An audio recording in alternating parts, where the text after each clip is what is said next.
আবিরের কথা শুনে পঙ্কজবাবু প্যানিক করে বলে উঠলেন, আবিরবাবু, আপনি কেন শুধু শুধু আমার সমস্যা বাড়াচ্ছেন? এ কথায় আবির এমনভাবে ওদের দেখতে থাকল যেন কোনো নর্দমার কীট দেখছে। বেরিয়ে যাও, এখনই বেরিয়ে যাও আমার চোখের সামনে থেকে। Meeting cancel. এই মিটিং তখনই হবে যখন শ্রীমন্তী মল্লিক আসবেন। সৌর্যের এবার ইরিটেশন হচ্ছিল। আপনি এসব অজুহাতে কি আমাদের কাজটা আটকে রাখতে চাইছেন নাকি? আমরা কন্ট্রাক্ট সাইন করে তবে এখানে এসেছি। আপনার এসব কাজ আপনার সুপিরিয়র অফিসাররা জানতে পারলে কি ভালো হবে? তুমি কি আমাকে হুমকি দিচ্ছ? পঙ্কজবাবু আর চুপ করে থাকতে পারলেন না। আবির দেববর্মনকে চটালে যে ওদের মল্লিক ইন্ডাস্ট্রিজের কতটা ক্ষতি সেটা ওনার জানা ছিল। তাই তাড়াতাড়ি মুখে হাসি নিয়ে পঙ্কজ মল্লিক বললেন, আরে আপনি কি বলছেন আবিরবাবু? আমরা ধমকাবো? তাও আপনাকে? বেরো সব। শ্রীমন্তী মল্লিককে সাথে আনতে পারলে তবেই মিটিং অ্যারেঞ্জ করা হবে, নয়তো নয়। সৌর্যর সাথে এবার পঙ্কজবাবুও এই কোম্পানির কাছে অপমানিত হলেন। তবে সৌর্যরা নিশ্চিত ছিল এই ভেবে যে ওদের এই অপমান বাইরের কেউ দেখেনি। ওদের চলে যাওয়া ছাড়া আর কিছু করার ছিল না। ওরা বেরিয়ে যেতেই আবির একটা মেসেজ করল। এদিকে অয়ন কিচেনে দাঁড়িয়ে রান্না করার সময় ওর কাছে বিক্রমবাবুর ফোন এলো।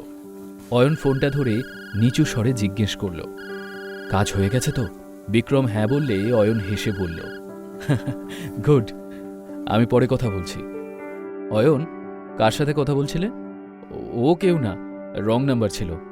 রান্না হয়ে গেছে, সার্ভ করে দিই? আচ্ছা।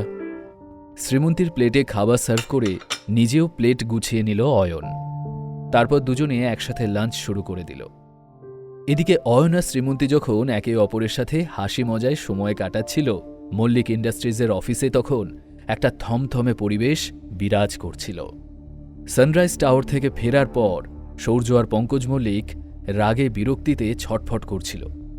রাগে জ্বলতে জ্বলতে সৌর্য বলল, এই আবির দেববর্মনের সাহসটা দেখে আমি অবাক হচ্ছি। পঙ্কজবাবু ছেলের কথার জবাবে চিন্তিতভাবে বললেন, আমার কিন্তু মনে হচ্ছে আবির দেববর্মনকে কেউ আমাদের এগেনস্টে উস্কেছে, আর নয়তো এর পেছনে অন্য কোনো কারণ আছে। আবির এমনিতে খুবই চতুর বিজনেসম্যান, না হলে ও রয় চৌধুরী গ্রুপের সঙ্গে কাজ করতে পারত না। ও যে আমাদের এত কেন বিরক্ত করছে কে জানে। তাহলে শেষ উপায় হিসেবে থানা পুলিশ করতে হবে আমাদের। তাছাড়া আমাদের কাছে তো আবির দেববর্মনের সাইন করা কন্ট্রাক্ট পেপারটা আছে, আমরা ওটার বেসিসে কেস করে দিই। এক দুটো নোটিশ দেখলেই আবির সিধে হয়ে যাবে। বোকার মতো কাজ করতে যেও না সূর্য। তুমি কি রয় চৌধুরী গ্রুপের এগেনস্টে যেতে চাও? তুমি যে কোর্টে কেস করতে চাইছো সেই পুরো কোর্ট কিনে নেওয়ার ক্ষমতা রাখে রয় চৌধুরী গ্রুপ। জলে থেকে কুমিরের সাথে ঝামেলায় জড়ানো কি বুদ্ধিমানের কাজ? বাবার কথা শুনে সৌর্য বুঝতে পারল অতিরিক্ত বাড়াবাড়ি না করাই ভালো, নয়তো রয় চৌধুরী গ্রুপ ওকে এমন আন্ডারগ্রাউন্ড করে দেবে যে ও নিজেও নিজেকে খুঁজে পাবে না। এই চিন্তাটাই সৌর্যকে ভয় পাইয়ে দেওয়ার জন্য যথেষ্ট ছিল। ও প্যানিক করে পঙ্কজকে জিজ্ঞেস করল, তাহলে বাবা, এখন কি উপায়? কি করব আমরা?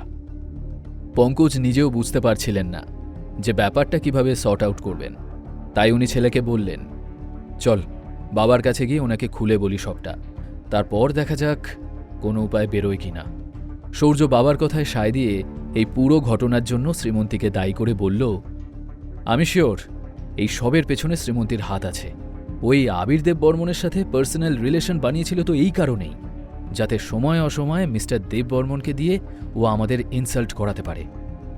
এখন দাদুই যদি আমাদের এই সমস্যা থেকে বেরোনোর রাস্তা দেখাতে পারে। বাবা ছেলে দুজনের কাছে এখন এই একটাই উপায় বেঁচেছিল, আর কি বা করতে পারত ওরা। দুজনে সুবীর মল্লিকের কেবিনে এসে পুরো ঘটনাটার বর্ণনা করল সুবীরবাবুর কাছে। গোটা ঘটনা শুনে সুবীরবাবুর মুখে অন্ধকার নেমে এলো। সৌর্য নিজের ফ্রাস্ট্রেশন দেখিয়ে বলে উঠল, দাদু, আমার মনে হয় এসবের পিছনে শ্রীমন্তীরই হাত আছে। তোমার সিদ্ধান্তে রেগে গিয়ে ও আমাদের ওপর এভাবে বদলা নিতে চাইছে। সৌর্যর কথা শুনে সুবীরবাবু গভীর চিন্তায় পড়ে গেলেন। আপন মনেই ভাবলেন, কিন্তু শ্রীমন্তী এমন করার মেয়ে তো নয়। সামান্য প্রতিশোধের নেশায় ও কোম্পানির ক্ষতি করবে না। তাছাড়া আবির দেববর্মনের মতো এত সফল একজন বিজনেসম্যান একটা সামান্য মেয়ের জন্য এইসব করবে, এটা মানা যায় না।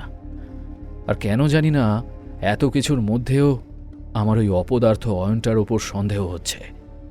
না না, ওর যদি এত ক্ষমতা থাকতো তাহলে আমাদের বাড়িতে ঘর জামাই হয়ে পড়ে থাকতো নাকি? আজ সকাল থেকেই অয়নকে নিয়ে নানা রকম চিন্তা মাথায় ঘুরপাক খাচ্ছিল সুবীর বাবুর।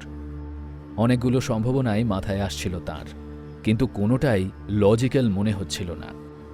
অগত্যা সুবীরবাবু অয়নের সম্পর্কে ভাবনা চিন্তায় ইতি টানলেন। সানরাইজ টাওয়ারের প্রজেক্টটা মল্লিক ইন্ডাস্ট্রিজের জন্য কতটা ইম্পর্টেন্ট সেটা সুবীর মল্লিক ভালো করেই জানতেন। তাই অনেক ভাবনা চিন্তা করে সুবীরবাবু সৌর্যকে বললেন, শোনো সৌর্য, এখন একটাই উপায় আছে আমাদের। দাদু, তুমি কি বলতে চাইছো? উপায়টা হলো তুমি গিয়ে শ্রীমন্তীর কাছে ক্ষমা চেয়ে নাও, আর যেভাবেই হোক ওকে ফিরিয়ে আনো। ওর এই কোম্পানিতে ফিরে আসাটা জরুরি। এমন নয় যে সুবীরবাবু মন থেকে কথাগুলো বলছিলেন, উনি মোটেও নিজের সিদ্ধান্ত পাল্টাতে চাইছিলেন না, কিন্তু পরিস্থিতি ওনার পক্ষে ছিল না। বাইরে থেকে দেখতে গেলে সৌর্য অপমানিত হলেও আসল অপমানটা সুবীরবাবুরই হয়েছিল। যেন ইনডিরেক্টলি তাঁর গালে একটা কড়া থাপ্পড় এসে পড়েছিল, কারণ শ্রীমন্তীকে মল্লিক পরিবার থেকে বের করে দেওয়ার সিদ্ধান্তটা সুবীরবাবুরই ছিল, সৌর্যর নয়। ঠিক আছে, আমি চেষ্টা করব। চেষ্টা নয়, you have to do it. আগামীকাল শ্রীমন্তী যেন এই অফিসে প্রেজেন্ট থাকে, ব্যাস। সৌর্য কি পারবে শ্রীমন্তীকে বুঝিয়ে ফিরিয়ে আনতে? সুবীরবাবু কি আদৌ পারবেন এই অপমান ভুলে গিয়ে শ্রীমন্তীকে আপন করে নিতে? জানতে হলে শুনতে থাকুন এই গল্পটি, শুধুমাত্র পকেট এফএমে।